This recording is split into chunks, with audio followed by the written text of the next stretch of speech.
సరే. మామూలు బాబా చాలా సార్లు చాలా మంది భక్తులకు వాళ్ళు ధ్యానించే దైవం అనికి ఆ విధంగా బాబా దర్శనం ఇచ్చారు. ఫర్ ఎగ్జాంపుల్ రామ భక్తుడికి రాముడిగా దర్శనం ఇచ్చాడు. బాబా అలా దర్శనం ఇచ్చారు. కానీ ఆ తర్వాత వాళ్ళు బాబాని తీసుకునే విధానంలో అంటే రామభక్తుడిగా ఆ, రాము వాళ్ళు రామభక్తుడు అనుకుని రాముడినే పూజించాలా, లైక్ బాబా అనుభవించారు కానీ బాబాని పూజించాలా అనేటువంటి ఫ్లాష్ ఉందనుకుని వాళ్ళు ఏం చేస్తే మంచిది?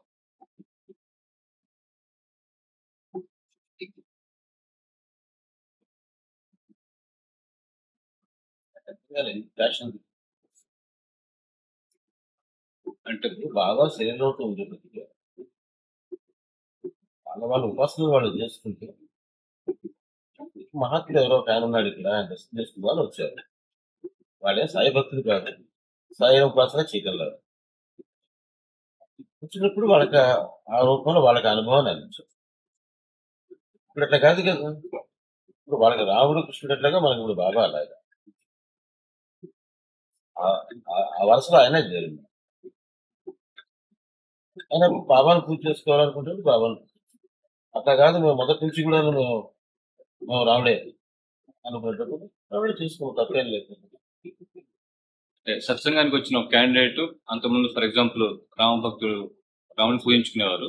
ఇప్పుడు సడన్ గా తెలిసి బాబా సత్సంగానికి వచ్చారు. సో బాబా సత్సంగానికి వచ్చాను కదా, నీకు బాబానే పూజించుకోవాలా, నేను రాముని పూర్తిగా వదిలేయాలా అనేటువంటి సందేహం ఉన్న వాళ్ళకి ఏం వదిలేదు. ఇక్కడ కూర్చున్నా కూడా బాబా దర్శనం గురించి రాముడే ప్రార్థన. రాముడి యొక్క సంకల్పం, ఎందుకంటే అందరి యొక్క అనుభవాలు ఎట్లా ఉన్నాయి, వాళ్ళ నెమ్మదిగా సద్గురుమూర్తికి ఆ అనుభవం వచ్చినప్పుడు వాళ్ళకి లోపల అనుభవిస్తుంది. మనకు రావణ పూజ చేసినా బాబాని ధ్యానం చేసినా భేదం ఏమీ లేదు. మన మనసు ఎక్కువగా బాబా వైపుగా పోతుంది. కాబట్టి మనసు ఎక్కువ ఏ వైపుకి పోతుందో అదే మన ధ్యానం అవుతుంది, మన ఇష్టదేవం అనుకునే స్థితికి వాళ్ళు వచ్చినప్పుడు అప్పుడు బాబా అందుకు బలవంతంగా వదిలిపెట్టదు. సత్సంగంలో మేము షేర్ చేసుకునేటప్పుడు కూడాను మీరు చెప్పిన వర్డింగ్ గా షేర్ చేసుకుంటే బాగుంటుంది అని సార్. అంటే మా సొంతగా సరిగా చెప్పలేకపోవడం జరుగుతూ ఉంటుంది కాబట్టి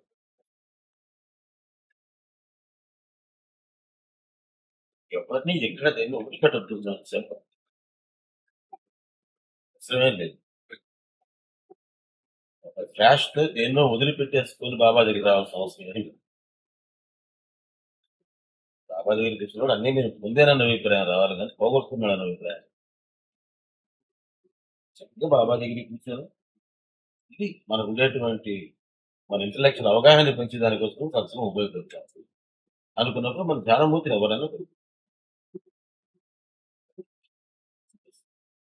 చీపు పిల్లన్నా గురువుగా పెట్టుకో, నువ్వు గమ్యం చేరుస్తావని బాబా చెప్తే రాముడు లాంటి మహోత్కృష్టమైన రూపాన్ని పెట్టుకోవడం తప్పేంటయ్యా?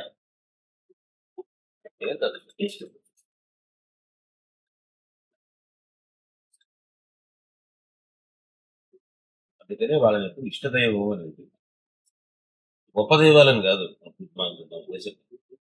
మనకి ఏ దైవం ఏ రూపం పట్ల ఇష్టం ఉంటుందో మనసు మళ్ళా ఆ రూపం వచ్చి పోవాలి ప్రయత్నం.